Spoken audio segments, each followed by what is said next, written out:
이번 환상을 넘어 민주주의는 모두의 것일까? 프로그램에서 읽은 두 권은 경제민주주의와 정치민주주의에 대해 생각해보며 지금 대한민국의 현실을 알고 어렴풋이 품었던 민주주의에 대한 환상이 깨어지는 독서 경험이었습니다. 지금의 세계 경제와 정치는 힘 있는 엘리트들이 좌지우지하고 있습니다. 그런 엘리트들이 민중들을 대신해서 경제와 정치를 운영하는 것이 민주주의라고 배웠고 올바른 민주주의라고 생각했었습니다. 하지만 쿠바식 민주주의를 읽고 엘리트들의 미국식대의 민주주의가 아닌 저 같은 힘없는 사람들의 참여 민주주의라는 시스템도 있고 아래로부터의 참여 민주주의가 가능하다는 것을 알게 되었습니다.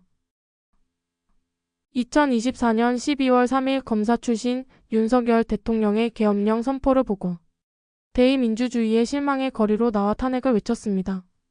2025년 3월 27일 계엄령 구속 석방이라는 현실 속에 민주노총 대구지부의 윤석열 탄핵 촉구 총파업 집회가 계획되었고 저는 대구노동운동 역사 자료실 텔레그램으로 사흘 전에 알게 되어 전날 특수교육분과 카카오 단톡방에 공지했습니다.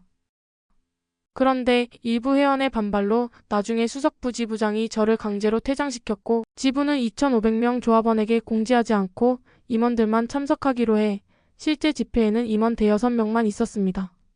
빈곤의 가격 6장 붕괴 베네수엘라의 프랙털 재앙을 읽었던 것이 생각났습니다. 내가 보기에는 베네수엘라의 혼돈 역시 프랙탈 구조를 띈다.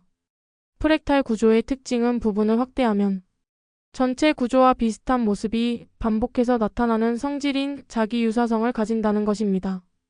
베네수엘라에서는 규모와 관계없이 사회의 모든 영역에서 가격과 투기의 논리가 반복된다. 세계 원유 시장에서 수천억 달러를 움직이는 금융 투기자들은 물론 암시장에서 물건을 되파는 사람, 비디오 게임으로 돈을 버는 사람, 레모네이드를 파는 노점상까지도 몇 달러를 더 벌기 위해 화폐와 위기 원자재에 투기를 한다. 이렇듯 사회 구성원 모두가 거대하고 공허한 프랙탈 구조에 빠져 있다는 사실은 광기가 사회 전체를 움직이는 원칙임을 드러낸다. 사회의 가장 작은 부분에서 보이는 비합리성은 더 큰 부분에서 작동하는 비합리성과 일치한다. 차베스라는 괴물의 탄생을 부추기고 그가 결단코 되지 않겠노라. 맹세했던 존재가 되도록 조건을 마련한 것은 바로 금융자본이 이끈 고유가였다. 흔히 베네수엘라의 혼돈은 사회주의 실험이 실패한 탓이라고들 말한다. 하지만 베네수엘라에서 사람들은 투기와 사재기, 폭력이 만연한 무정부 상태의 시장에서 경제활동을 벌이고 있었다. 베네수엘라의 혼돈은 금융자본주의의 프랙탈이었다. 베네수엘라 사회는 모든 수준에서 지난 10년간 혼돈을 부추긴 자유시장의 원리를 거울처럼 비추고 있었다. 베네수엘라의 혼돈과 광기가 지금의 대한민국과 비교해도 어색하지 않다고 느꼈습니다. 엘리트 정치인들의 쿠데타 시도는 혼돈과 광기를 불렀고 성숙한 시민들의 저항으로 쿠데타를 막았습니다. 그 과정에서 제가 소속된 전국교육공무직 대구지부 노조도 혼돈과 광기였습니다. 헌법이 보장하는 파업권을 무시하고 민주노총 총파업을 조합원에게 알리지 않아 집회 당일 임원대 6명만 참석한 것은 경악스러웠습니다. 민주노총 대구지부 산하 약 15개 노조가 모두 같은 태도였다면 집회 참가자는 100명을 넘기기 어려웠을 것입니다. 노동법의 노조는 조합원의 정치적 소신을 통제할 수 없다라고 규정합니다. 이에 저는 운영위원회에 징계 건의안을 제출했고 제출 후 32일째인 8월 24일까지 결과를 기다리고 있습니다. 저는 민주주의에 반하는 일에 절대 침묵하지 않겠다는 다짐으로 노조의 민주화를 위해 행동했습니다. 윤석열 쿠데타 이후 전국은 붕괴와 프랙탈 재앙을 떠올리게 했으나 지금은 질서와 안정을 회복 중입니다. 민주화는 계속되고 있습니다.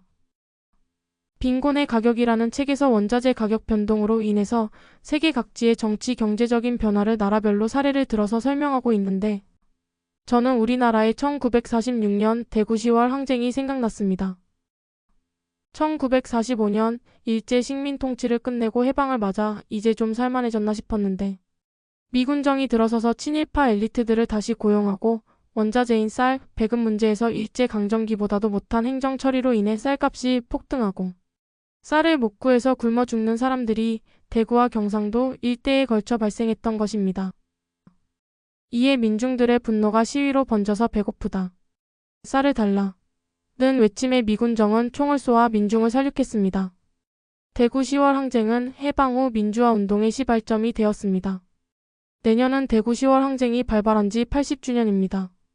이번 민주주의 책 읽기 모임을 공부하다가 대구 10월 항쟁과의 연관성도 깨닫게 되었고, 한때는 대구가 해방 직후 한국의 모스크바라는 별명을 얻을 정도로 진보적인 정치 성향으로 앞서 있었는데, 왜 지금은 보수의 아이콘이라고 할 정도가 되었는지 대구 10월 항쟁을 알고는 깨닫게 되었습니다.